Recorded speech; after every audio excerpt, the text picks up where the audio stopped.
Bobby.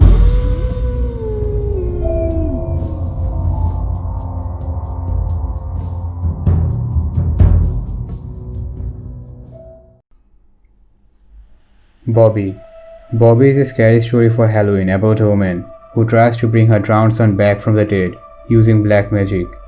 It is based on a segment of an old 1970s horror anthology movie called Dead of Night that was written by Richard Matheson. There was a woman named Susan who lived in an old house on a cliff overlooking the sea. She was divorced from her husband. Susan had been deeply depressed ever since her son Bobby drowned. She was devastated by the loss and felt like she couldn't go on. As time went by, Susan began reading books about black magic and Satanism. The more she read, the more she became immersed in the world of the occult. It was like an addiction. She came across a spell that was supposed to be able to resurrect the dead. One dark night, she drew a pentagram on the floor of her living room. Lighting some black candles, she stood in the middle of the pentagram, and at the stroke of midnight, she read aloud from an ancient satanic book, "Come, fulfill my desire, and do my bidding in accordance with my will. I conjure thee in the name of Satan, to whom all evil is obedient, by which name the earth is overthrown, the seas turn black, the ground shudders, fire is quenched, and all host of things in heaven and hell do tremble. Lucifer, prince of darkness, return my son, who drowned by accident. Return him to me now, I command thee."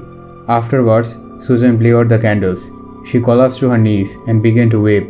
All of a sudden, she heard a faint scratching on her front door. Cautiously, she walked over to the door and listened. The scratching grew louder. "Who is there?" she cried. There was a long silence, and then she heard a voice whisper, "Mommy." Susan opened the door and was shocked to see a small boy crouched on the doorstep. He was soaking wet and shivering with the cold. "Bobby," she cried. "It's you. It's really you." She hurriedly brought him inside and put a towel around him, trying to warm him up. His teeth were chattering and his hands were shaking. "I was so lonely and desolate without you, Bobby," she said. "Where were you? What happened?" "I remember water," he said. "Cold water. And I couldn't breathe. I woke up and couldn't remember who I was. I walked and walked in the rain. These people found me and they took me in. I didn't know if I was alive or dead." "You are alive, Bobby," she cried. "You are really alive." "Was I a good boy, Mommy?" Bobby asked. "Of course you were a good boy," she replied. "Did you love me, Mommy?" Bobby asked. "I do love you," she replied, "from the bottom of my heart." "Were you nice to me, Mommy?" Bobby asked. "Of course I was," she said. Bobby stared at her. It was a mean, angry stare, and there was a spiteful sneer on his face. It frightened Susan. "I want to play a game with you, Mommy," he said. "Hide and seek." All of a sudden, he raced up the stairs. All of the lights in the house went out. "Bobby, what are you doing?" she cried. "Where are you?" There was no answer. "Bobby, stop this," she cried. "I want you to come right back here. Bobby, please don't do this to Mommy. Bobby, for the last time, what are you doing?" Just then, she heard the boy's voice coming from the darkness. "Aren't you glad the lights are out, Mommy?" he asked. "It makes the game more fun." "You are going to hurt yourself in the dark," Susan replied. Susan cautiously walked up the stairs, feeling her way in the darkness.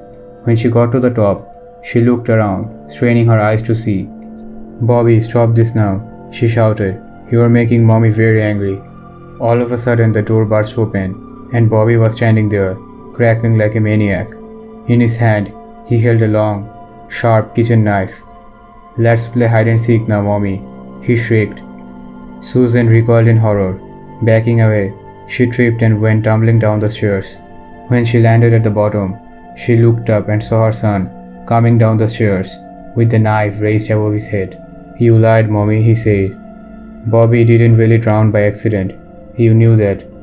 Bobby drowned himself. He couldn't stand the way you treated him, and he killed himself just to get away from you. Don't you see? Bobby didn't want to come back." "Mommy, no, Bobby hates you, Mommy. He didn't want to come back, so he sent me instead." Just then, there was a flash of lightning, and it lit up the house. For one terrible moment, Susan saw the face of the thing that had come back instead of Bobby.